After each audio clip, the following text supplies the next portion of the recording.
Défense Mobilité. Notre mission, votre avenir.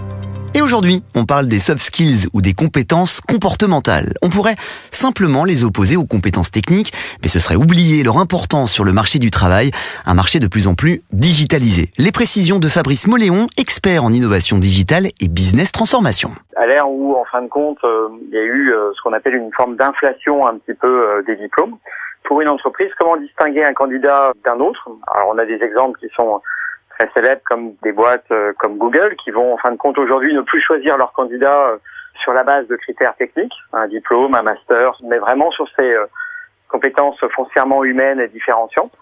Et puis, ce qu'on s'aperçoit effectivement, c'est à compétences égales, ce qui fait la différence entre un collaborateur de qualité ou un collègue qu'on apprécie plus qu'un autre, c'est le sens peut-être de sa communication.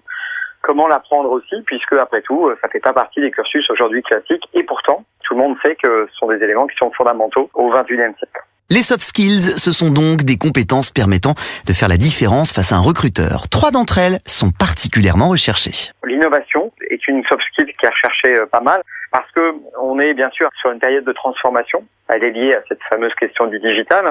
Et c'est vrai que les collaborateurs qui sauront refaire du neuf avec du vieux, ou en tout cas changer un petit peu les règles, sont quand même très recherchés. La collaboration aussi. Cette capacité à dire comment collaborer avec ses collègues est une compétence qui devient clé pour le fonctionnement des entreprises. Vous avez aussi la communication. Comment j'arrive à entrer en relation avec l'autre.